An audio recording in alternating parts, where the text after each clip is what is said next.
ತರಳಬಾಳು ಜಗದ್ಗುರು ಬೃಹನ್ಮಠ ಸಿರಿಗೆರೆಯ ಪೂಜ್ಯ ಸ್ವಾಮೀಜಿಯವರ ಪದಾರವಿಂದಗಳಿಗೆ ಪಡಮಡುತ್ತಾ, ಹಾಗೆ ಇಂದಿನ ಕಾರ್ಯಕ್ರಮದಲ್ಲಿ ಬಂದು ನಮ್ಮೆಲ್ಲರನ್ನು ಸೇರಿರುವಂತಹ ಅಭಿನವ ಚನ್ನಬಸವ ಸ್ವಾಮೀಜಿಯವರಿಗೂ ನಮಸ್ಕರಿಸುತ್ತಾ, ಹಾಗೂ ನಮ್ಮೆಲ್ಲರ ಹೆಮ್ಮೆಯ BT ಲಲಿತಾ ನಾಯಕ್ ಅವರಿಗೂ ನಮಸ್ಕರಿಸುತ್ತಾ, ಹಾಗೂ ವೇದಿಕೆಯಲ್ಲಿರುವ ಪ್ರತಿಯೊಬ್ಬರಿಗೂ ಶಿರಸ ನಮಸ್ಕರಿಸುತ್ತಾ, ಅವರ ವಿದ್ವತ್ತಿಗೆ ತಲೆಬಾಗುತ್ತಾ, ನನಗೆ ಕೊಟ್ಟ ಅವಕಾಶ ಇಲ್ಲಿಗೆ ಪ್ರಾರಂಭವಾಗಿದೆ, ಆದರೆ ಚೀಟಿ ಮಾತ್ರ ನಿಮ್ಮ ಸಮಯ ಮುಗಿದಿದೆ ಅಂತ ಇದೆ. ಇಲ್ಲಿ ಬಹುಶಃ ನನ್ನ ಮೊದಲಿನವರಿಗೆ ಕೊಟ್ಟಂತಹ ಚೀಟಿ ಇಲ್ಲೇ ಇದ್ದದ್ರಿಂದ ಬಹುಶಃ ನನಗೆ ಆಗಾಗ ಎಚ್ಚರಿಸ್ತಾ ಇರ್ತದೆ ಅಂತ ನನ್ನ ಮನಸ್ಸು ಹೇಳ್ತಾ ಇದೆ.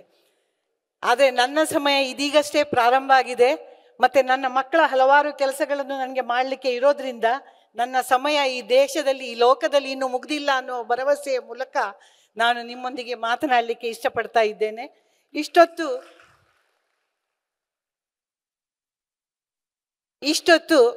ತಮ್ಮ ಎದುರು ಹಗುರ ದೇಹ ಇಟ್ಕೊಂಡು ತೂಕದ ಮಾತನಾಡಿದ ಅಶೋಕ್ ಹಂಚಲಿಯವರು ಹಾಗೂ ನಮ್ಮ ಗೀತಾ ಬಸವರಾಜ್ ಅವರು ನಿಮ್ಮೆಲ್ಲರಿಗೂ ತೂಕದ ಮಾತುಗಳನ್ನು ಉಣಬಡಿಸಿದ್ದಾರೆ. ನಾನೊಂದು ತೂಕದ ದೇಹ ಹಿಡ್ಕೊಂಡು ಹಗೂರದ ಮಾತುಗಳನ್ನು ನಿಮ್ಮೆದುರು ಆಡಲಿಕ್ಕೆ ಇಷ್ಟಪಡ್ತಾ ಇದ್ದೇನೆ. ಬಹುಶಃ ಮಧ್ಯಾಹ್ನದ ಸಮಯ, ಇನ್ನಿನ್ನೂ ತೂಕದ ಮಾತುಗಳನ್ನು ಆಡ್ತಾ ಹೋದರೆ ನಿಮಗೆ ಅದನ್ನು ಜೀರ್ಣಿಸಿಕೊಳ್ಳಿಕ್ಕೆ ಕಷ್ಟ ಆಗ್ಬೋದು ಅಂತ ನನ್ನ ಭಾವನೆ. ಯಾಕಂದರೆ ಮಧ್ಯಾಹ್ನದ ದಾಸೋಹಕ್ಕೂ ಒಂದಿಷ್ಟು ಹೊಟ್ಟೆಯಲ್ಲಿ ಜಾಗ ಬೇಕಾಗಿದೆ. ಮಕ್ಕಳಂತೂ ತುಂಬ ಕಷ್ಟಪಟ್ಟು ನಮ್ಮ ಮಾತುಗಳನ್ನು ಕೇಳ್ತಾ ಇದ್ದಾರೆ. ಮಕ್ಕಳೇ, ನಿಮಗೆ ನಾನು ಮಾತನಾಡಿದ್ದು ಅರ್ಥ ಆದರೆ, ಇಷ್ಟ ಆದರೆ ತಾವು ದಯವಿಟ್ಟು ದೊಡ್ಡವರು ಕೂಡ ಚಪ್ಪಾಳೆ ತಟ್ಟಬೇಕು ಅಂತ ನಾನು ವಿನಂತಿ ಮಾಡ್ಕೊಳ್ತಾ ಇದ್ದೇನೆ. ನನ್ನ ಅಣ್ಣನಾದ ಪ್ರದೀಪ್ ಕುಮಾರ್ ಹೆಬ್ರಿಯವರು ಉದ್ಘಾಟಿಸಿದಂಥ ಈ ವೇದಿಕೆಯಲ್ಲಿ ಅವರ ಸಹೋದರಿಯಾಗಿ, ಅವರ ಬಾಲ್ಯದ ಗೆಳತಿಯಾಗಿ, ಅವರೊಡನೆ ಆಡಿ ನಡೆದು ಕುಣಿದು, ಆಗ ಕುಣಿತಿದ್ದೆ, ಈಗ ಆಗುದಿಲ್ಲ, ಆ ವಿಷಯ ಬೇರೆ, ಬೆಳೆದಂತಹ ನಾನು ನಿಮ್ಮೆದುರಿಗೆ ಬರೋದಂದರೆ ನನ್ನ ಪೂರ್ವಜನ್ಮದ ಭಾಗ್ಯ, ಸುಕೃತ ಅಂತ ನಾನು ತಿಳ್ಕೊಂಡಿದ್ದೇನೆ. ಯಾಕಂದರೆ ನಾನು ನಿನ್ನೆ ರಾತ್ರಿ ಇಲ್ಲಿ ಬಂದಿದ್ದೆ. ಕೇವಲ 8 ಗಂಟೆಯ ನಾನು ಪ್ರಯಾಣ ಮಾಡಿ ಇಲ್ಲಿ ಬಂದಿದ್ದೆ.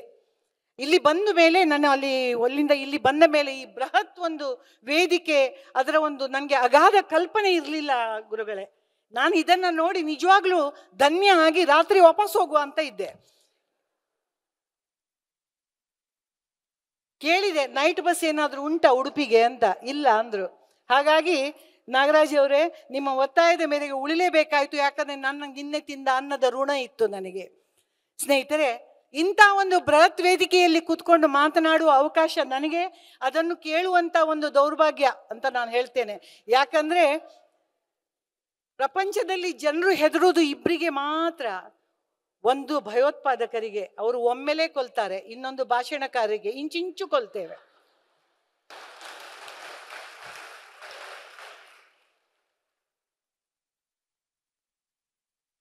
ಇಂಚಿಂಚೇ ಕೊಲ್ತಾ ಹೋಗ್ತೇವೆ ನಾವು.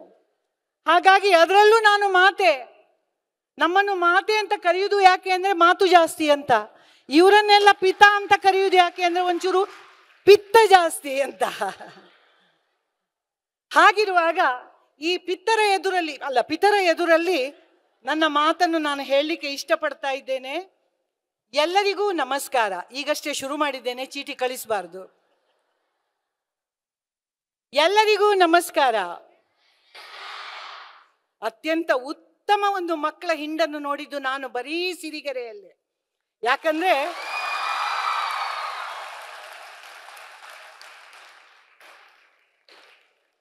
ನಿಮ್ಮ ಸಾಲು ಬಿಟ್ಟು ಹಿಂದಿದ್ದು ಹೇಳ್ತಾ ಇಲ್ಲ ಮಕ್ಕಳೇ, ನಾನು ನಿಮ್ಮ ಸಾಲು ಹೇಳ್ತಾ ಇದ್ದೇನೆ.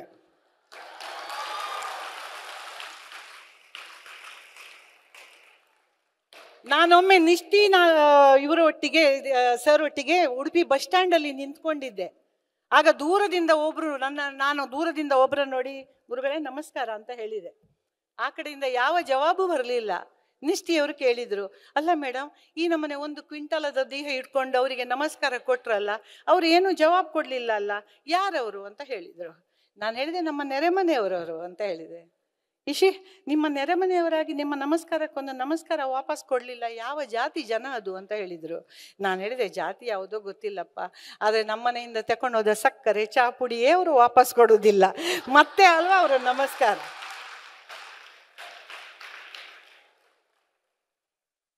ಮತ್ತೆ ಅಲ್ವಾ ಅವ್ರ ನಮಸ್ಕಾರ ವಾಪಸ್ ಕೊಡೋದು ಅಂತ ನಾನು ಹೇಳಿದೆ.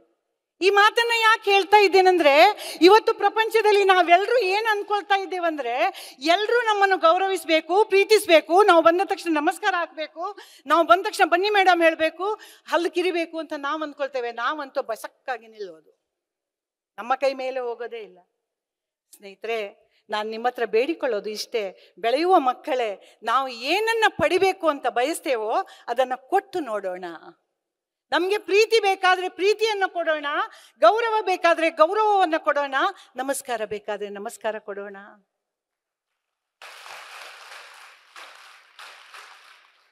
ಇಲ್ಲಾದ್ರೆ ಎಲ್ಲಿಯ ಉಡುಪಿ, ಎಲ್ಲಿಯ ಸಿರಿಗೆರೆ, ಎಲ್ಲಿಯ ಮೀನು ತಿನ್ನುವ ಕರಾವಳಿ, ಎಲ್ಲಿಯ ನಿಮ್ಮ ಮುದ್ದೆ ತಿನ್ನುವ ಒಂದು ಚಿತ್ರದುರ್ಗದ ಸಿರಿಗೆರೆ.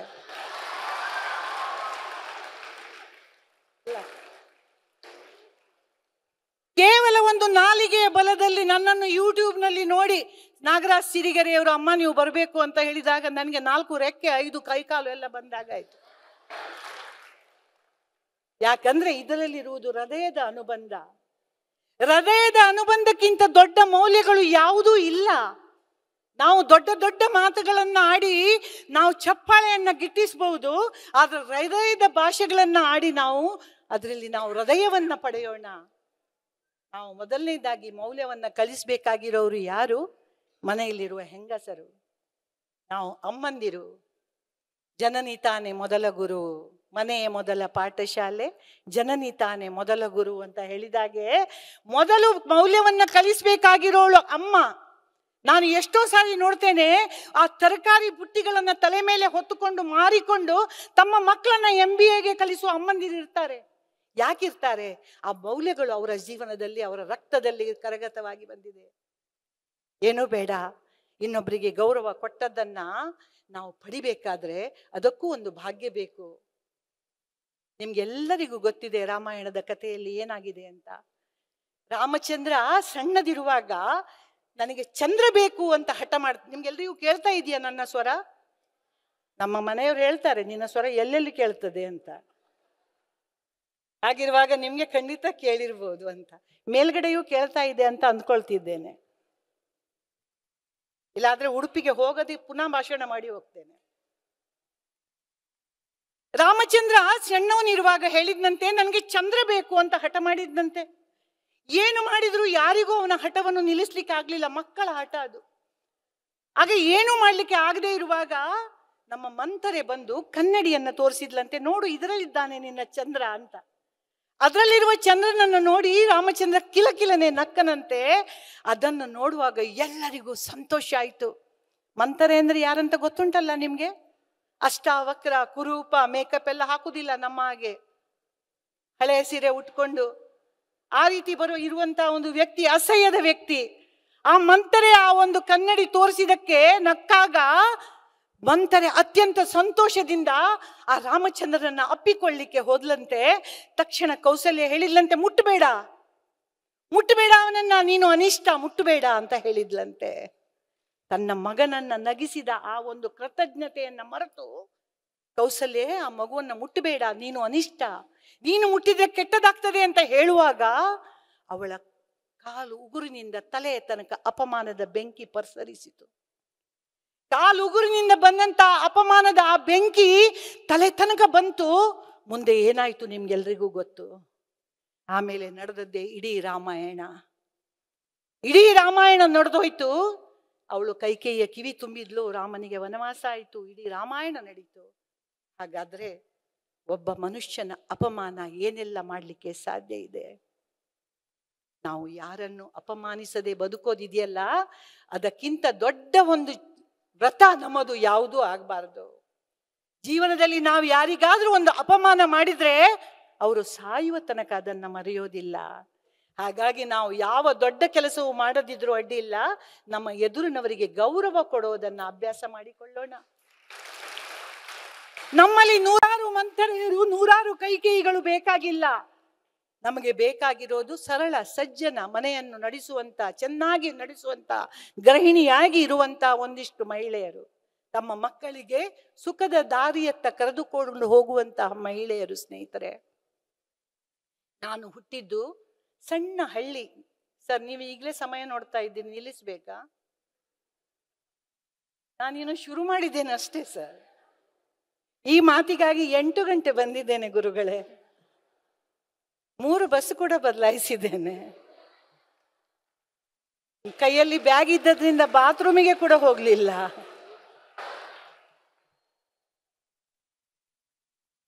ನಾನು ಹುಟ್ಟಿದ್ದು ಒಂದು ಹಳ್ಳಿಯಲ್ಲಿ ಲಲಿತಕ್ಕ. ಆಗುಂಬೆ ಕೆಳಗೆ ಸೋಮೇಶ್ವರ ಅನ್ನುವ ಹಳ್ಳಿಯಲ್ಲಿ ಹುಟ್ಟಿ ಬೆಳೆದವಳು. ನನ್ನ ಅಪ್ಪ ಅಮ್ಮ ದೊಡ್ಡ ಮಟ್ಟಿನ ಶ್ರೀಮಂತರಲ್ಲಿದ್ರು, ಬಡವರು ಇರಲಿಲ್ಲ. ಹಾಗಾಗಿ ನಮ್ಮ ಮನೆಯಲ್ಲಿ ಯಾವಾಗಲೂ ನೆಂಟರು ಇರ್ತಿದ್ರು. ನಾಗರಾಜ್ ಅವರೇ, ಆಗುಂಬೆಯಿಂದ ಕೆಳಗಿಡು ಬರುವವರು, ನಿಮಗೆ ಗೊತ್ತಿರಬಹುದು, ಆಗ ಸಣ್ಣ ಸಣ್ಣ ಬಸ್ಸುಗಳು, ಇಡೀ ಮಿನಿ ಬಸ್ಗಳೆಲ್ಲ ಇರಲಿಲ್ಲ. ಇಳಿದುಕೊಂಡು ಬದಲಾಯಿಸಿ ಹೋಗಬೇಕಾದಂಥ ದಿನಗಳು. ಆ ಸಮಯದಲ್ಲಿ ನನ್ನ ಮನೆಯಲ್ಲಿ ನೆಂಟರು ಇರ್ತಾ ಇದ್ರು. ಮಕ್ಕಳು ರಜೆ ಕಾಲ ಅಂದರೆ ನಮ್ಮ ಮನೆಯಲ್ಲಿ ಪುಷ್ಕಳ ಮಕ್ಕಳು. ಯಾಕಂದ್ರೆ ಹಳ್ಳಿ, ನದಿ ಬದಿಗೆ ಹೋಗ್ಬೋದು, ತೋಟದ ಬದಿಗೆ ಹೋಗ್ಬೋದು, ಕಾಡು ಮೇಡು ಅರಿಬೋದು ಅಂತ ಒಂದು ಸಂತೋಷ ಕಲಿಸ್ತಿದ್ರು. ಮತ್ತೆ ಈಗಿನಂತೆ ಆ ನಮನೆ ಇರಲಿಲ್ಲ. ಈಗ ಒಂದು ಮಗುವನ್ನು ಇನ್ನೊಬ್ಬರ ಮನೆಗೆ ಕಳಿಸಿದ ದಿನಕ್ಕೆ 10 ಫೋನು. ನನ್ನ ಮಗ ಉಂಡನಾ? ಏನು ಅವ್ರಿಗೆ ಹೊಟ್ಟೆಗೆ ಹಾಕುದಿಲ್ವ ನಾವು? ನನ್ನ ಮಗ ತಿಂದನಾ? ರಾತ್ರಿ ಮಲಗಿದ್ನಾ? ಟಾಯ್ಲೆಟಿಗೆ ಹೋದ್ನಾ?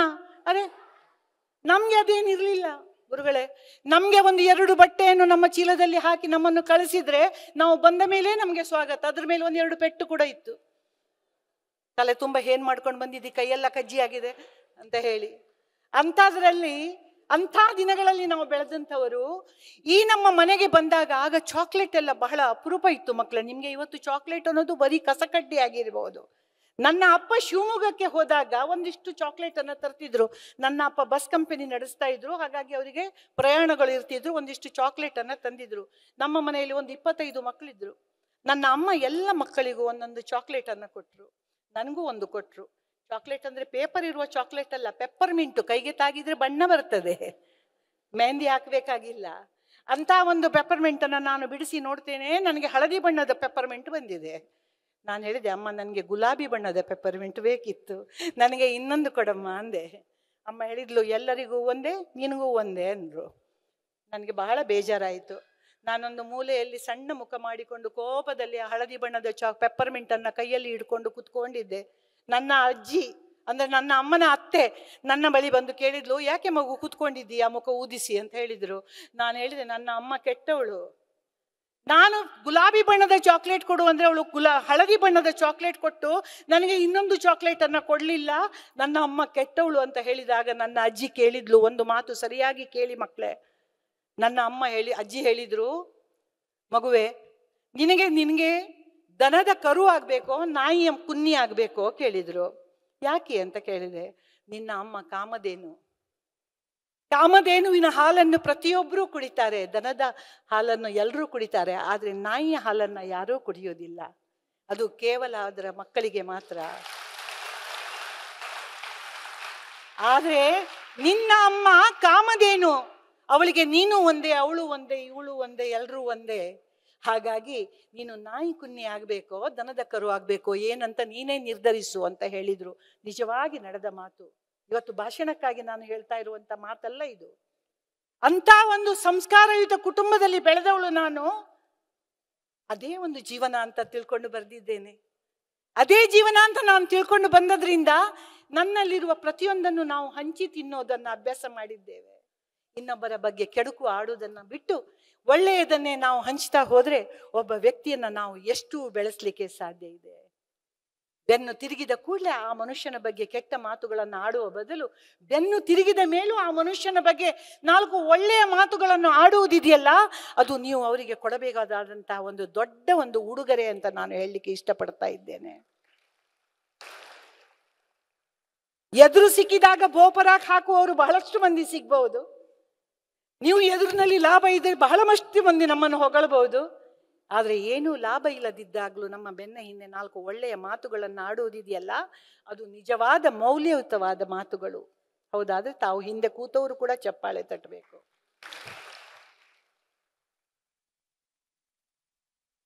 3 ದಿನದ ಬಾಳು. ಈ 3 ದಿನದ ಬಾಳು ಎಷ್ಟೊಂದು ಸುಂದರ ಅಂದ್ರೆ ಯಾವಾಗ ಇದು ಮುಗಿತದಂತ ಗೊತ್ತಿಲ್ಲ. ಯಾಕೆ ನಾವು ಹೋಗುವಾಗ ಒಂದಿಷ್ಟು ಆ ಒಂದು ಕಸವನ್ನ ನಮ್ಮೊಟ್ಟಿಗೆ ಕೊಂಡು ಹೋಗ್ಬೇಕು? ನಾನು ನಮ್ಮ ಮನೆಯಲ್ಲಿ ಒಂದು ಅಟ್ಟ ಇದೆ, ಸಾಮಾನ್ಯ ಎಲ್ಲ ಮನೆಯಲ್ಲೂ ಇದೆ, ಅದನ್ನೊಮ್ಮೆ ಕ್ಲೀನ್ ಮಾಡುವ ಅಂತ ನನ್ನ ಯಜಮಾನ್ರು ಯಾವಾಗ್ಲೂ ಹೇಳುದು. ಏನೆಲ್ಲ ತುಂಬಿಸಿ ಇಟ್ಟಿದ್ದಿ ಮಾರೈತಿ, ಒಮ್ಮೆ ನಿಮಗೆ ನನ್ನ ಭಾಷೆ ಅರ್ಥ ಆಗ್ತದಲ್ಲ, ನಮ್ಗೆ ಮಾರೈತಿ ಇಲ್ಲದಿದ್ರೆ ಮಾತಾಡ್ಲಿಕ್ಕೆ ಬರುದಿಲ್ಲ. ಆ ಕಡೆ ಆ ಅಟ್ಟ ಎಲ್ಲ ಒಮ್ಮೆ ಕ್ಲೀನ್ ಮಾಡುವ ಸ್ವಲ್ಪ ಅಂತ ಹೇಳಿದ್ರು ನಮ್ಮ ಯಜಮಾನ್ರು. ನನಗೆ ಅದು ಅಟ್ಟದ ಮೇಲಿನ ಸಾಮಾನು ತೆಗೆಯುವುದಂದ್ರೆ ಒಂದು ಅಲರ್ಜಿ. ಅದಕ್ಕೆ ಮುಂದೂಡ್ತಾ ಬಂದೆ. ಆದರೆ ಒಮ್ಮೆ ಹಕ್ಕಳೆಯ ಒಂದು ಮೆರವಣಿಗೆಯೇ ಬಂತು ಮೇಲಿನಿಂದ, ಜಿರ್ಲೆದ್ದು. ಆಗ ಉಪಾಯ ಇರಲಿಲ್ಲ. ಉಪಾಯ ಇಲ್ಲದಾಗ ಇವರು ಮದ್ದು ಹೊಡೆದ್ರು, ಜಿರಳೆಲ್ಲ ಸತ್ತೋದ್ರು. ನಾನು ಅದು ಹೋಗಲಿಲ್ಲ. ಆದರೆ ಅಲ್ಲಿಂದ ವಾಸನೆ ಬರಲಿಕ್ಕೆ ಶುರುವಾಯಿತು, ಜಿರಳೆಗಳೆಲ್ಲ ಕೊಳತು. ಈಗ ತೆಗಿಲೇಬೇಕಲ್ಲ, ಮೇಲಿದ್ದೆಲ್ಲ ಸಾಮಾನು ಕೆಳಗೆ ಬಂತು. ಜಿರಳೆ ಎಲ್ಲ ಗುಡಿಸಿ ಆಯಿತು, ಅದನ್ನು ಪೊಟ್ಲಿ ಕಟ್ಟಿ ಬಿಸಾಡಿ ಆಯಿತು. ಮೇಲೆ ಇಡುವ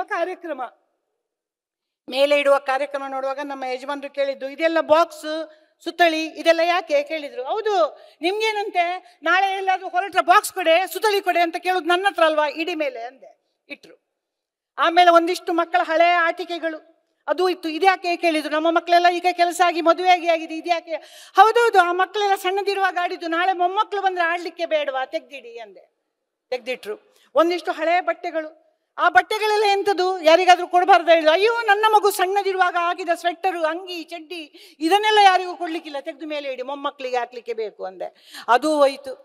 ಒಂದಿಷ್ಟು ಇದು ಹಿತ್ತಾಳೆ ಪಾತ್ರೆಗಳು ದೊಡ್ಡ ದೊಡ್ಡವು, ಇದೆಲ್ಲ ಯಾಕೆ ಕೇಳಿದ್ರು. ನಮ್ಮ ಮನೆಯಲ್ಲಿ ಒಂದು 50 ಮಂದಿ ಊಟಕ್ಕೆ ಬಂದ್ರೆ ಅಡಿಗೆ ಮಾಡೋದು. ನೀನು ಅಡಿಗೆ ಯಾವಾಗ ಮಾಡ್ತಿ ಮರೈತಿ 50 ಮಂದಿಗೆ?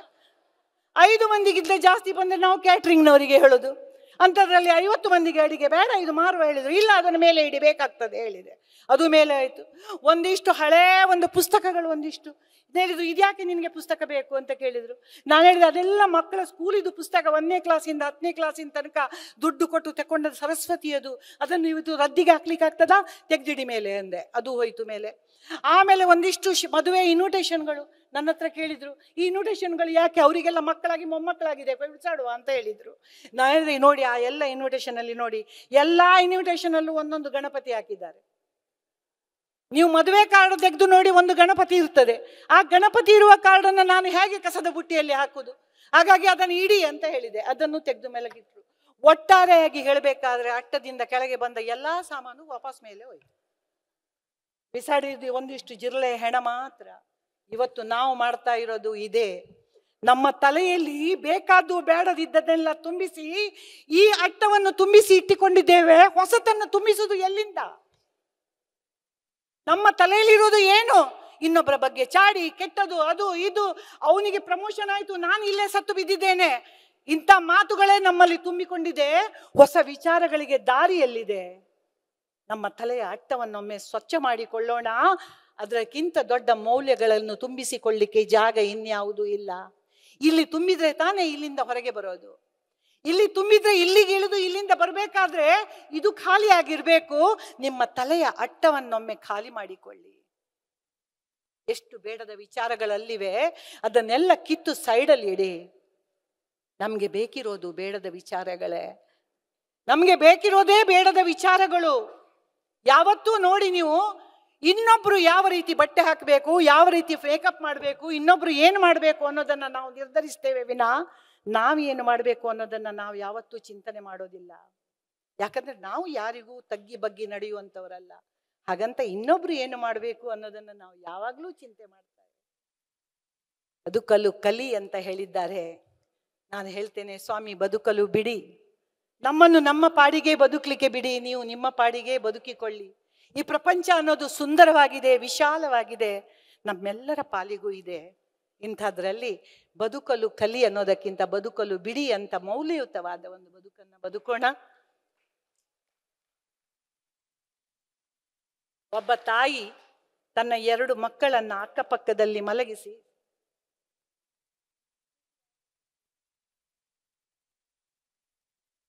ಚೀಟಿ ಬರುವ ಮೊದಲು ನಿಲ್ಲಿಸ್ಬೇಕಲ್ಲ. ಒಬ್ಬ ತಾಯಿ ತನ್ನ 2 ಚಂದದ ಸಣ್ಣ ಸಣ್ಣ ಮಕ್ಕಳು, ಪುಟ್ಟ ಪುಟ್ಟ ಮಕ್ಕಳನ್ನ ಕರೆದುಕೊಂಡು ತನ್ನ ಅಕ್ಕಪಕ್ಕದಲ್ಲಿ ಮಲಗಿಸಿಕೊಂಡು ಒಂದು ಗುಡಿಸಲಲ್ಲಿ ಮಲಗಿದ್ಲಂತೆ. ಒಂದು ಜೇನುನೊಣ ಬಂದು ಅವಳಿಗೆ ಕಚ್ಚಿತ್ತಂತೆ. ಒಂದು ಜೇನುನೊಣ ಬಂದು ಅವಳಿಗೆ ಕಚ್ಚಿದ ಕೂಡಲೇ ಅವಳಿಗೆ ಉರಿ ಸಹಿಸ್ಲಿಕ್ಕೆ ಆಗ್ಲಿಕ್ಕಿಲ್ಲ. ಯಾಕಂದ್ರೆ ಜೇನುನೊಣ ಕಚ್ಚುವುದಂದ್ರೆ ಅಷ್ಟೊಂದು ಉರಿ ಅದು. ಅವಳು ಓಡಿ ಹೋದ್ಲಂತೆ ಡಾಕ್ಟರ್ ಹತ್ರ. ಡಾಕ್ಟ್ರೇ, ನನಗೆ ಜೇನುನೊಣ ಕಚ್ಚಿದೆ, 2-3 ಕಡೆ ಕಚ್ಚಿದೆ, ಅದರ ಮುಳ್ಳಿದೆ, ಅದನ್ನು ಒಂದಿಷ್ಟು ತೆಗೆದು ಬಿಡ್ತೀರಾ ಅಂತ ಕೇಳಿದಾಗ ಡಾಕ್ಟರ್ ಮಧ್ಯರಾತ್ರಿ ಮಲಗಮ್ಮ ಅಂತ ಹೇಳಿ ಮುಳ್ಳು ತೆಗಿತಾ ಇರುವಾಗ ಇವಳು ಧನ್ಯವಾದ ದೇವರೇ, ಧನ್ಯವಾದ ದೇವರೇ, ದೇವರೇ ಧನ್ಯವಾದ ಅಂತ ಹೇಳ್ತಾ ಇದ್ಲಂತೆ. ಇದನ್ನ ಕೇಳಿ ಡಾಕ್ಟರ್ ಹೇಳಿದ್ರಂತೆ, ಅಲ್ಲಮ್ಮ ಆ ಜೇನುನೊಣ ಕಚ್ಚಿದೆ, ಧನ್ಯವಾದ, ಆ ಜೇನುನೊಣಗೆ ಧನ್ಯವಾದ ಅಂತ ಹೇಳಿದ್ಲಂತೆ. ಅಯ್ಯೋ, ಆ ಜೇನುನೊಣ ಕಚ್ಚಿ ನಿನ್ಗೆ ಆ ರೀತಿ ಮೈ ಉರಿತಾ ಇದೆ, ಅಂಥದ್ರಲ್ಲಿ ನೀನು ಧನ್ಯವಾದ ದೇವರೇ, ಧನ್ಯವಾದ ದೇವರೇ ಅಂತ ಹೇಳ್ತಾ ಇದೆಯಲ್ಲ, ಯಾಕಮ್ಮ ಆ ಜೇನುನೊಣದ ಮೇಲೆ ನಿನ್ಗೆ ಕೋಪ ಇಲ್ವಾ ಅಂತ ಕೇಳಿದ್ಲಂತೆ. ಆಗ ಅವಳು ಹೇಳಿದ್ಲಂತೆ, ದೇವರಿಗೂ ಜೇನುನೊಣಕ್ಕೂ ಇಬ್ಬರಿಗೂ ನಾನು ಧನ್ಯವಾದ ಯಾಕೆ ಹೇಳಲಿಕ್ಕೆ ಇಷ್ಟಪಡ್ತಾ ಇದ್ದೇನೆಂದ್ರೆ, ನಾನು ನನ್ನ 2 ಮಕ್ಕಳ ಜೊತೆ ಮಲಗಿದ್ದೆ ಡಾಕ್ಟ್ರೇ. ಆ ಜೇನುನೊಣಕ್ಕೆ ನನಗೇ ಕಚ್ಚುವ ಬುದ್ಧಿಯನ್ನು ಆ ಭಗವಂತ ಕೊಟ್ಟಿದ್ದಾನೆ. ಈ ಉರಿಯನ್ನ ಸಹಿಸ್ಲಿಕ್ಕೆ ನನಗೆ ಸಾಧ್ಯ ಇಲ್ಲ, ಮತ್ತೆ ಆ ಮಕ್ಕಳಿಗೆ ಸಾಧ್ಯ ಇದೇನೋ. ಹಾಗಾಗಿ ದೇವರು ಕೊಟ್ಟ ಆದೇಶವನ್ನು ಪಾಲಿಸಿದಂತ ಆ ಜೇನುನೊಣಕ್ಕೂ ನಾನು ಧನ್ಯವಾದ ಹೇಳಲಿಕ್ಕೆ ಇಷ್ಟಪಡ್ತಾ ಇದ್ದೇನೆ. ಹಾಗಾಗಿ ನಾನು ಆ ದೇವರಿಗೂ ಆ ಜೇನುನೊಣಕ್ಕೂ ಇಬ್ಬರಿಗೂ ನಾನು ಧನ್ಯವಾದ ಹೇಳ್ತಾ ಇದ್ದೇನೆ ಡಾಕ್ಟ್ರೇ. ನನಗೆ ಉರಿ ಸಹಿಸ್ಲಿಕ್ಕೆ ಆಗ್ತಾ ಇಲ್ಲ, ಅದು ನನ್ನ ಪುಟ್ಟ ಮಕ್ಕಳು ಹೇಗೆ ಸಹಿಸಿಕೊಳ್ಬಹುದು ಅಂತ ಹೇಳುವಾಗ ಆ ಡಾಕ್ಟರ್ ಕಣ್ಣಲ್ಲಿ ನೀರಿತ್ತಂತೆ. ಮಕ್ಕಳೇ, ನಾನು ನಿಮ್ಮಲ್ಲಿ ಇಷ್ಟೇ ಹೇಳೋದು, ಇಂಥ ಅಪ್ಪ ಅಮ್ಮ ನಿಮ್ಮೆಲ್ಲರ ಮನೆಯಲ್ಲೂ ಇದ್ದಾರೆ. ತಮ್ಮೆಲ್ಲ ಕನಸುಗಳನ್ನು ಮೂಟೆ ಕಟ್ಟಿ ಅಟ್ಟದ ಮೇಲೆ ಬಿಸಾಡಿ ನಿಮ್ಮ ಒಂದು ಚೂಡಿದಾರಿಗಾಗಿ ತಮ್ಮ ಹಲವು ವರ್ಷದ ಸೀರೆಗಳನ್ನು ಬದಿಗಿಟ್ಟವರು ಇದ್ದಾರೆ. ನಿಮ್ಮ ಒಂದು ಐಸ್ ಕ್ರೀಮಿನ ಆಸೆಗಾಗಿ 2-3 ದಿನದಿಂದ ತಾನು ಹಾಲು ಕುಡಿಯದೆ ಉಳಿದವಳಿದ್ದಾರೆ. ನಿಮ್ಮ ಒಂದು ಕೆಲವೊಂದು ವಿಷಯಕ್ಕಾಗಿ ತನ್ನ ಎಷ್ಟೋ ಕಷ್ಟಗಳನ್ನು ಮರೆತವರಿದ್ದಾರೆ. ನೀವು ಮಾಡಬೇಕಾಗಿರೋದು ಇಷ್ಟೇ ಮಕ್ಕಳೇ, ನೀವು ಮಾಡಬೇಕಾಗಿರೋದು ಇಷ್ಟೇ. ನಿಮ್ಮ ಅಮ್ಮ ಮತ್ತೆ ಅಪ್ಪ ಕಂಡ ಕನಸುಗಳನ್ನು ಪೂರ್ಣಗೊಳಿಸಲು ನೀವು ಸಾಧ್ಯವಾದಷ್ಟು ಪ್ರಯತ್ನ ಪಡೋದು. ಇದು ಜೀವನದ ಮೊದಲ ಮೌಲ್ಯ. ಯಾವತ್ತು ನೀವು ಅಪ್ಪ ಅಮ್ಮನಿಗೆ ನೀವು ಕೃತಜ್ಞರಾಗಿ ದಿನಕ್ಕೊಮ್ಮೆ ಆದರೂ ಥ್ಯಾಂಕ್ಸ್ ಅಮ್ಮ, ಯಾವಾಗ ಇವತ್ತು ನೀನು ಮಾಡಿದ ಉಪ್ಪಿಟ್ಟು ಏನು ಚೆನ್ನಾಗಿಲ್ಲ ಅಂತ ಹೇಳೋ ಬದಲು, ಏನೋ ಇವತ್ತು ಸರಿ ಇಲ್ಲ ಅಮ್ಮ, ನಾಳೆ ಒಂದು ಸ್ವಲ್ಪ ಸರಿ ಮಾಡು ಅಂತ ಹೇಳೋದ್ರಲ್ಲಿ ಇರುವ ಆನಂದ ಅಮ್ಮನಿಗೆ ಖಂಡಿತವಾಗಿಯೂ ಉತ್ಸಾಹ ಕೊಡ್ತದೆ. ನೋಡಿ, ನೀವು ಅಮ್ಮ ಒಂದು ಮಾರ್ಕೆಟಿಂದ ಒಂದು ಬಟ್ಟೆ ತಂದು ಕೊಟ್ರೆ, ಇದು ಚೆನ್ನಾಗಿಲ್ಲಮ್ಮ, ಇದು ನನಗೆ ಕೆಂಪು ಬೇಡ, ಇದು ಕಪ್ಪು ಬೇಡ, ಇದನ್ನು ಹೇಳುವ ಬದಲು ಇದು ತುಂಬ ಚೆನ್ನಾಗಿದೆ ಅಮ್ಮ, ಇದು ತುಂಬ ಇಷ್ಟ ಆಯಿತು ನನಗೆ, ಇನ್ನೊಮ್ಮೆ ತರುವಾಗ ಕೆಂಪು ಬಣ್ಣದ ಬಟ್ಟೆ ತಾಮ್ಮ ಅಂತ ಹೇಳಿದರೆ ಎಷ್ಟು ಖುಷಿಯಾದೀತು. ಇಂಥ ನಯ ವಿನಯದ ಮಾತುಗಳು ನಿಮ್ಮ ಗೆಳೆಯರ ಜೊತೆ ನೀವು ಹೇಗೆ ಆಡ್ತೀರೋ ಅದನ್ನೇ ನಾವು ಮನೆಯಲ್ಲಿ ಕೂಡ ಮಾತನಾಡುವುದನ್ನು ಅಭ್ಯಾಸ ಮಾಡಿಕೊಳ್ಳುವ. ಮುಗಿತಾ ಸರ್ ಸಮಯ? ಟೈಮ್ ನೋಡ್ತಾ ಇದ್ದೀವಿ. ಇವತ್ತು ಏನಾಗಿದೆ ಅಂದ್ರೆ, ಮನೆ ಮಂದಿಗಿಂತ ಈ ಫೇಸ್ಬುಕ್ ಗೆಳೆಯರು ಜಾಸ್ತಿ ಆಗಿಬಿಟ್ಟಿದ್ದಾರೆ. ಅವರನ್ನು ಫೇಸ್ ಟು ಫೇಸ್ ನೋಡಿರುವುದಿಲ್ಲ, ಆದರೆ ಅವರು ಫೇಸ್ಬುಕ್ ಗೆಳೆಯರು. ನಮ್ಮ ಕಾಲದಲ್ಲಿ ಹಾಗಿರಲಿಲ್ಲ. ನಾವು ನಮ್ಮ ಸುತ್ತಮುತ್ತಲಿನವರೊಟ್ಟಿಗೆ ಒಡನಾಟ ಮಾಡಿ, ಅವರನ್ನು ಅರಿತು, ಅವರ ಒಟ್ಟಿಗೆ ಬೆರೆತು, ಅವರ ಮತ್ತೆ ನಮ್ಮ ಸ್ವಭಾವಗಳು ಮೇಳೈಸಿದರೆ ಅವರನ್ನು ನಾವು ಗೆಳೆಯರು ಅಂತ ಹೇಳಿಕೊಳ್ಳುವ ಒಂದು ಕ್ರಮ ಇತ್ತು. ಈಗ ಹಾಗಲ್ಲ. ಫೇಸ್ಬುಕ್ ಗೆಳೆಯರು ನಮ್ಮವರಾಗಿ ಬಿಟ್ಟಿದ್ದಾರೆ. ಆ ಫೇಸ್ಬುಕ್ಕಿನ ಫೇಜಿನಿಂದ ಹೊರಗೆ ಬಂದು ನಿಮ್ಮ ನಿಜದ ಫೇಜಿನೊಟ್ಟಿಗೆ ನೀವು ಮೆಳೆಯತರಾಗಿ. ನಿಮ್ಮ ಪಕ್ಕದಲ್ಲಿರುವ ಒಬ್ಬ ಗೆಳೆಯನೋ ಗೆಳತಿಯೋ ಒಳ್ಳೆ ಕೆಲಸ ಮಾಡಿದರೆ, ನೀನು ಮಾಡಿದ್ದು ಚೆನ್ನಾಗಿತ್ತು, ನೀನು ಮಾಡಿದ್ದು ಒಳ್ಳೆಯದಾಗಿತ್ತು, ನೀನು ಮಾತನಾಡಿದ್ದು ಒಳ್ಳೆಯದಾಗಿತ್ತು, ನೀನು ಹಾಡಿದ್ದು ಚೆನ್ನಾಗಿತ್ತು ಅಂತ ನೀವು ಬೆನ್ತಟ್ಟಿದರೆ ನಿಮ್ಮದು 5 ಪೈಸೆ ನಷ್ಟ ಇಲ್ಲ. ಆದರೆ ಆ ಗೆಳತಿಯ, ಆ ಗೆಳೆಯನ ಹೃದಯದಲ್ಲಿ ನಿಮ್ಮ ಸ್ಥಾನ ಸಾಯುವ ತನಕವೂ ಖಂಡಿತವಾಗಿಯೂ ಇರುತ್ತದೆ. ನನ್ನ ಪ್ರಾಥಮಿಕ ಹಂತದಲ್ಲಿ ನನ್ನನ್ನು ಹುರಿದುಂಬಿಸಿದವರು ಈ ನನ್ನ ಗೆಳತಿ, ಈ ನನ್ನ ಗೆಳೆಯ ಅನ್ನೋದನ್ನ ಅವರು ಯಾವತ್ತೂ ಮರೆಯುವುದಿಲ್ಲ. ಕೃತಜ್ಞತಾ ಭಾವ. ಅದೇ ನೀವು ಏನೂ ಹೇಳದೆ ಅವಳು ಮಾಡಿದನ್ನು ನಾನು ಗುರುತಿಸದಾಗೆ ಮಾಡಬೇಕು ಅಂತ ಹೀಗೆ ಕೂತ್ಕೊಂಡ್ರೆ ಖಂಡಿತವಾಗಿಯೂ ಅದನ್ನು ಕೂಡ ಅವರು ಮರೆಯುವುದಿಲ್ಲ. ನಾನು ಇಷ್ಟೊಂದು ಒಳ್ಳೆಯ ಕೆಲಸ ಮಾಡಿದ್ದೆ, ನನ್ನ ಆತ್ಮೀಯ ಗೆಳೆಯ, ಆತ್ಮೀಯ ಗೆಳತಿ ಒಂದು ಒಳ್ಳೆಯ ಮಾತನ್ನು ನನಗೆ ಆಡಲಿಲ್ಲ, ಒಂದು ಒಳ್ಳೆಯ ಶಬ್ದಗಳನ್ನು ನನಗಾಗಿ ಆಡಲಿಲ್ಲ ಅನ್ನುವುದನ್ನು ಜೀವನ ಪೂರ್ತಿ ಮರೆಯೋದಿಲ್ಲ. ಗೆಳೆತನ ತುಂಡಾಗುವುದಿಲ್ಲ, ಆದರೆ ಮನಕಿ ಗಾಂಟ್ ತುಂಡಾಗಿ ಬಿಡ್ತದೆ. ಆ ಮನಸ್ಸಿನ ಒಂದು ಬೆಸುಗೆ ದೂರವಾಗಿ ಬಿಡ್ತದೆ.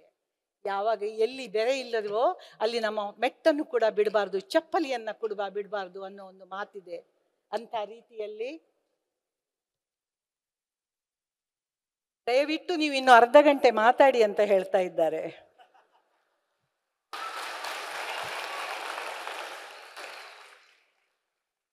ಅದ್ರ ಹಿಂದೆ ಬರೆದಿದ್ದಾರೆ, ನಮ್ಗೆ ಯಾರಿಗೂ ಹಸಿವೆ ಕೂಡ ಆಗ್ಲಿಲ್ಲ ಮೇಡಮ್, ನೀವು ಮಾತಾಡಬಹುದು ಅಂತ. ಆದ್ರೆ ನಿಮ್ಮೆಲ್ಲರ ಮೇಲೆ ದಯೆ ತೋರಿ, ಕೃಪೆ ತೋರಿ ನಾನೊಂದು 2 ನಿಮಿಷದಲ್ಲಿ ಮಾತನ್ನ ಮುಗಿಸ್ತಾ ಇದ್ದೇನೆ.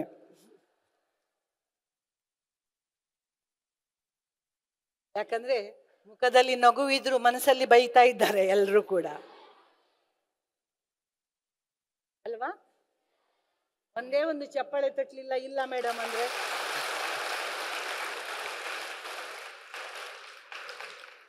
ಒಂದು ಮಗು, ನಿಮ್ಮಂತ ಒಂದು ಮಗು ಒಂದು ಚಿತ್ರವನ್ನ ಬಿಡಿಸಿತ್ತಂತೆ. ಆ ಚಿತ್ರವನ್ನ ತಗೊಂಡೋಗಿ ತನ್ನ ಅಪ್ಪನಿಗೆ ತೋರಿಸ್ತಂತೆ. ಯಾವ ಮಗು ಕೂಡ ಅಪ್ಪ ಅಮ್ಮನಿಗೆ ಮೊದಲು ತೋರಿಸುದು. ಅವರಿಗೆ ಗೊತ್ತುಂಟು, ಯಾರಲ್ಲದಿದ್ರು ಅಪ್ಪ ಅಮ್ಮ ಚೆನ್ನಾಗಿದೆ ಮಗು ಅಂತ ಹೇಳ್ತಾರೆ ಅಂತ.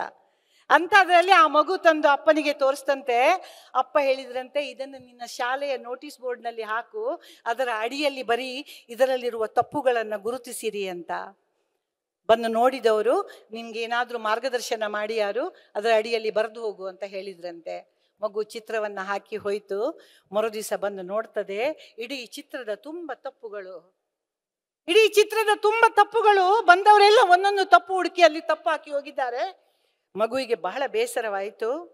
ಬಂದು ಅಪ್ಪನಿಗೆ ತೋರಿಸ್ತಂತೆ, ಅಪ್ಪ ನೋಡು, ನಾನು ಬಿಡಿಸಿದ ಚಿತ್ರಕ್ಕೆ ಇಷ್ಟೊಂದು ತಪ್ಪುಗಳು ಬಂದಿದೆ, ಹಾಗಾದ್ರೆ ನನಗೆ ಚಿತ್ರ ಬಿಡಿಸ್ಲಿಕ್ಕೆ ಬರುವುದಿಲ್ವಾ ಅಪ್ಪ? ಹೇಳುವಾಗ ಅಪ್ಪ ಹೇಳಿದ್ರಂತೆ, ನಾಳೆ ಇನ್ನೊಂದು ಚಿತ್ರವನ್ನ ಬಿಡಿಸು, ಅದೇ ಬೋರ್ಡಿನಲ್ಲಿ ಹಾಕು, ಅದರ ಅಡಿಯಲ್ಲಿ ಬರೀ ಇದರಲ್ಲಿರುವ ತಪ್ಪುಗಳನ್ನು ಗುರುತಿಸಿ ಸರಿಪಡಿಸಿರಿ ಅಂತ ಹಾಕು, ನಾಡ್ದು ಬಂದು ನೋಡು ಅಂತ ಹೇಳಿದ್ರಂತೆ. ಮಗು ಮರುದಿನ ಬೆಳಿಗ್ಗೆ ಬಂದು ನೋಡುವಾಗ ಚಿತ್ರ ಹೇಗಿತ್ತೋ ಹಾಗೇ ಇತ್ತು. ಮಗುವಿಗೆ ಬಹಳ ಆಶ್ಚರ್ಯ ಆಯಿತು. ಅದು ನನ್ನ ಚೀಟಿ ಅಲ್ಲ, ಅವರದ್ದು ಅಲ್ಲಿ ಬಿದ್ದದ್ದು. ಮಗು ಆ ಚಿತ್ರವನ್ನು ನೋಡಿ ಬಹಳ ಆಶ್ಚರ್ಯ ಪಡ್ತಂತೆ. ಅಪ್ಪನ ಹತ್ರ ಕೇಳ್ತಂತೆ, ಅಪ್ಪಯ್ಯ, ನನ್ನ ನಿನ್ನೆಯ ಚಿತ್ರದಲ್ಲಿ ಅಷ್ಟೊಂದು ತಪ್ಪುಗಳಿದ್ದವು, ಇವತ್ತಿನ ಚಿತ್ರದಲ್ಲಿ ಯಾವ ತಪ್ಪು ಜನರಿಗೆ ಸಿಕ್ಲಿಲ್ಲ, ಏನು ಕಾರಣ ಅಂತ ಹೇಳುವಾಗ ಮಗು ಅದೇ ಹೇಳಿದ್ದಂತೆ, ಜನರ ನೀತಿ ಅದೇ ಮಗು. ಹರಿಯೇ ನಿನ್ನನ್ನು ಮೆಚ್ಚಿಸಬಹುದು, ಈ ಜನರ ಮೆಚ್ಚಿಸುವುದು ಬಲು ಕಷ್ಟ. ಈ ಜನರ ಮೆಚ್ಚಿಸುವುದು ಬಲು ಕಷ್ಟ. ನೀನು ಏನು ಮಾಡಿದರೂ ಅದರಲ್ಲಿ ತಪ್ಪು ಹುಡುಕ್ಲಿಕ್ಕೆ ಎಲ್ಲರೂ ತಯಾರಾಗಿದ್ದಾರೆ. ಆದಂತ ಅದನ್ನ ಸರಿಪಡಿಸುವ ಯೋಗ್ಯತೆ ಆಗ್ಲಿ ಪುರುಸೊತ್ತಾಗ್ಲಿ ಅವರಿಗಿಲ್ಲ. ಯಾರನ್ನು ತಿದ್ದುಪಡಿ ಮಾಡುವಷ್ಟು ಯೋಗ್ಯತೆಯೂ ಅವರಿಗಿಲ್ಲ, ಸಾಧ್ಯವೂ ಇಲ್ಲ, ಏನೂ ಇಲ್ಲ. ಆದರೆ ತಪ್ಪು ಹುಡುಕ್ಲಿಕ್ಕೆ ಪ್ರತಿಯೊಬ್ಬರು ಕಾಯ್ತಾ ಇರ್ತಾರೆ. ಹಾಗಾಗಿ ಇನ್ನೊಬ್ಬರ ಮಾತುಗಳಿಗೆ ಬೆಲೆ ಕೊಡಬೇಡ. ನಿನ್ನ ಆತ್ಮ, ಪರಮಾತ್ಮ, ನಿನ್ನ ಹೃದಯ ಏನು ಹೇಳ್ತದೆ ಅದನ್ನು ಮಾಡ್ತಾ ಹೋಗು.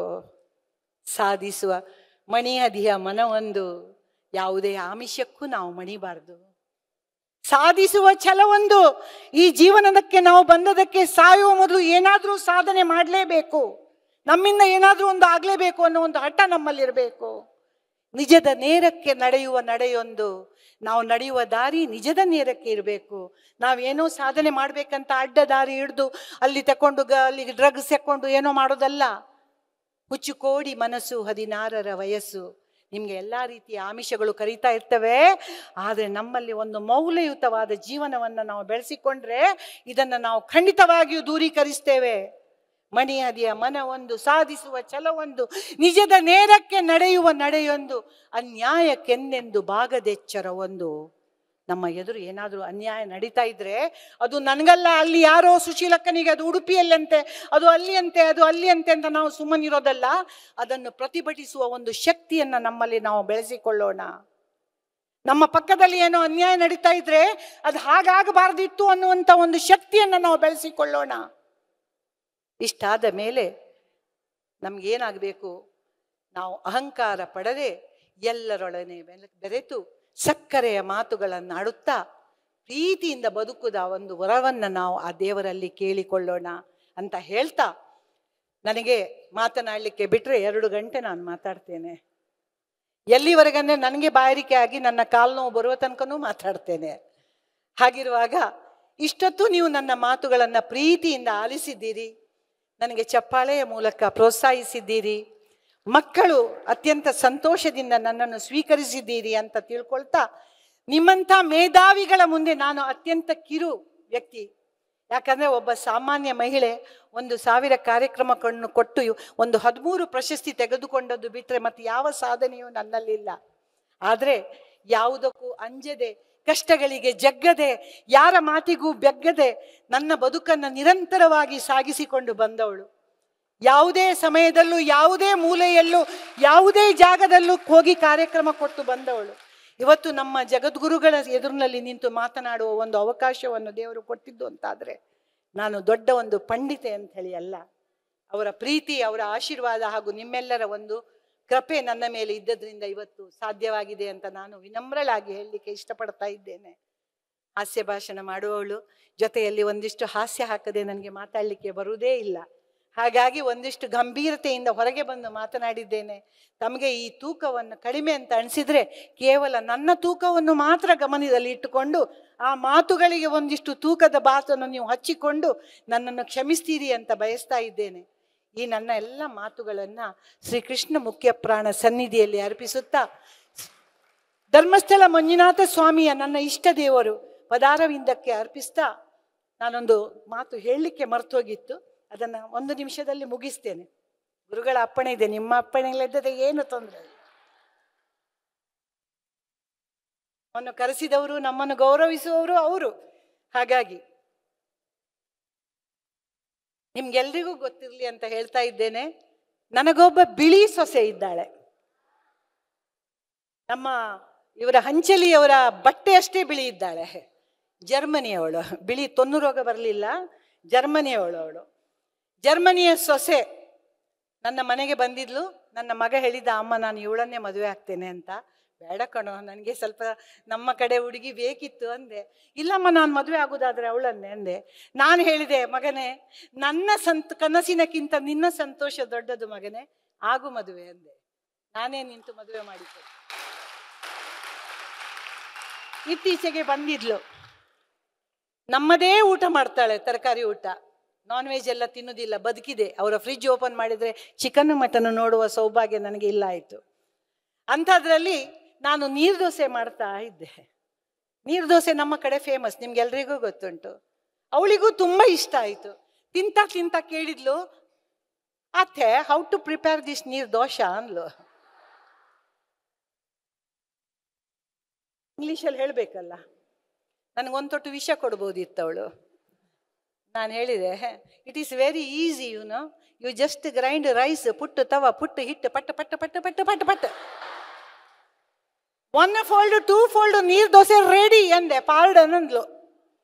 ಪಾರ್ಡನ್ ಅಂತೆ, ಪುನಃ ಹೇಳಬೇಕಂತೆ. ನಾನು ಪುನಃ ಹೇಳಿದೆ, ಲಲಿತಕ್ಕ, ನೈಸ್ ಗ್ರೈಂಡ್ ರೈಸ್, ಪುಟ್ಟು ತವ, ಪುಟ್ಟು ಹಿಟ್ಟು, ಪಟ್ಟ ಪಟ್ಟ ಪಟ್ಟ ಪಟ್ಟ ಪಟ್ಟ 1 fold 2 fold ನೀರು ದೋಸೆ ರೆಡಿ ಅಂದೆ. ನನ್ನ ಮಗ ಅಲ್ಲೇ ವರ್ಕ್ ಫ್ರಮ್ ಹೋಮಿನವರು ಟಕ ಟಕ ಮಾಡ್ತಾ ನನ್ನನ್ನೇ ನೋಡಿದ. ಕೇಳಿದ, ಅಮ್ಮನಿಗೆ ನಿನಗೆ ನಿಜವಾಗ್ಲೂ ಇಂಗ್ಲೀಷ್ ಬರೋದಿಲ್ವೋ, ಅವಳಿಗೆ ಮಂಗ ಮಾಡಿದ್ದ ಕೇಳಿದ. ನಾನು ಹೇಳಿದೆ, ಅವಳಿಗೆ ಅರ್ಥ ಆಯ್ತೋ ಇಲ್ವೋ ಕೇಳು ಅಂದೆ. ಅವಳ ಹತ್ರ ಹೋಗಿ ಇಸ್ಕುಸೆ ಅಂದ ಅವಳ ಭಾಷೆಯಲ್ಲಿ. ಅವಳು ಕುಸ್ಕುಸೆ ಅಂದ್ಲು ಜರ್ಮನ್ ಭಾಷೆಯಲ್ಲಿ. ನನ್ನ ಹತ್ರ ಬಂದು ಹೇಳಿದ, ಅವಳಿಗೆ ಅರ್ಥ ಆಯ್ತಂತಮ್ಮ ಅಂದೆ. ಅಯ್ಯೋ, ನನ್ನ ಈ ಇಂಗ್ಲೀಷ್ ಅವಳಿಗೆ ಅರ್ಥ ಆಗುದಾದ್ರೆ ಅವಳಿಗೆ ನಮ್ಮ ಕೊಂಕಣಿ ಯಾಕೆ ಅರ್ಥ ಆಗುದಿಲ್ಲ ಮಾರಯ್ಯ? ನಾನು ನಾಳೆಯಿಂದ ಅವಳ ಹತ್ರ ಕೊಂಕಣಿ ಮಾತಾಡ್ತೇನೆ, ಅವಳು ಕೊಂಕಣಿ ಕಲಿತಲ್ಲ ಇಲ್ವೋ ನೋಡು ಅಂದೆ. ಮೊನ್ನೆ ಅವಳಿಗೊಂದು ಮಗು ಆಯ್ತು ದೀಪಾವಳಿ ದಿವಸ, ನನ್ನ ಮಗನಿಗೆ. ನಾನು ಪುನಃ ಅಜ್ಜಿ ಆದೆ. ನನ್ನ ಮನೆಗೆ ಮಹಾಲಕ್ಷ್ಮಿ ಬಂದಿದ್ದಾಳೆ. ನಾನು ತಾರಾ ಅಂತ ಹೆಸರಿಟ್ಟಿದ್ದೇನೆ, ಯಾಕಂದ್ರೆ ದೀಪಾವಳಿ ದಿನ ಹುಟ್ಟಿದವಳು, ತಾರೆ ಅವಳು. ನನಗೆ ಫೋನ್ ಮಾಡಿ ಹೇಳ್ತಾಳೆ, ಮಾಮಿ ಮಕ್ಕ ಬಾಬುಜಲ್ಲೆ ಅಂತೆ. ಇದನ್ನು ನಾನು ಯಾಕೆ ಹೇಳ್ತಾ ಇದ್ದೇನೆಂದ್ರೆ, ಯಾವುದನ್ನು ನಾವು ರೂಢಿಸಿಕೊಳ್ತೇವೋ ಅದನ್ನು ನಮ್ಮದಾಗಿಸಿಕೊಳ್ಬಹುದು. ಎಲ್ಲರನ್ನೂ ನಮ್ಮವರಂತ ತಿಳಿದ್ರೆ ನಮ್ಮವರು. ನಮ್ಮ ಭಾಷೆ ಇರಲಿ, ಮನುಷ್ಯರಿರಲಿ, ಯಾರೇ ಇರಲಿ, ಅವರನ್ನು ನಮ್ಮವರು ಅಂತ ತಿಳ್ಕೊಂಡ್ರೆ ನಮ್ಮವರು. ನಮ್ಮ ಪ್ರದೀಪಣ್ಣ ನನಗೆ ಫೋನ್ ಮಾಡಿದ್ರೆ ಕಂದ ಅಂತ ಹೇಳ್ತಾನೆ. ನನಗೆ 63 ವರ್ಷದವಳಿಗೂ ಕಂದ ಹೇಳುವಾಗ ಮೈ ರೋಮಾಂಚನ ಆಗ್ತದೆ. ಯಾಕಂದ್ರೆ ಅವರು ನನ್ನನ್ನು ಕಂದನ ಸ್ಥಾನದಲ್ಲಿ ಇಟ್ಟಿದ್ದಾರೆ. ಅಡಿಗರು ಕೂಡ ಅಕ್ಕ ಅಂತ ಹೇಳ್ತಾರೆ. ಯಾಕೆ ಹೇಳ್ತಾರೆ? ಅಕ್ಕನ ಸ್ಥಾನದಲ್ಲಿ ಇಟ್ಟಾರೆ. ಹಾಗಾಗಿ ತಾವೆಲ್ಲರೂ ತಮ್ಮ ಮನೆಯ ಅಕ್ಕಪಕ್ಕ ಇರುವವರನ್ನೆಲ್ಲ ಇವರ್ಯಾರವ ಬಸವಣ್ಣ ಹೇಳಿದಾಗೆ ಇವ ನಮ್ಮವ ಅಂತ ತಿಳ್ಕೊಂಡಾಗೆ ಇವತ್ತು ಜಗದ್ಗುರು ತರಳುಬಾಳು ಮಠಕ್ಕೆ ಉಡುಪಿಯ ಕೃಷ್ಣ ಮಠದಿಂದ ನನ್ನನ್ನು ಕರೆಸಿದ್ದಾರೆ. ಅಂಥದಿಂದ ನಿಮ್ಮವ ಅಂತ ತಿಳ್ಕೊಂಡದ್ರಿಂದ ಉಡುಪಿಯ ಕೃಷ್ಣ ಮಠದ ಆನೆಯೇ ಇಲ್ಲೂ ಬಂದಷ್ಟಾಗಿದೆ. ಬಿರುದು ಬಾವಳಿ ಬರೋದು ಮಾತ್ರ ಬಾಕಿ ಅಂತ ಹೇಳ್ತಾ ನಿಮ್ಮೆಲ್ಲರ ಆಶೀರ್ವಾದವನ್ನು ಪಡೆಯುತ್ತಾ ಈಗ ನಿಜವಾಗಿಯೂ ನನ್ನ ಈ ಭಾಷಣಕ್ಕೆ ಚುಕ್ಕಿ ಇಡ್ತಾ ಇದ್ದೇನೆ. ಎಲ್ಲರಿಗೂ ನಮಸ್ಕಾರ.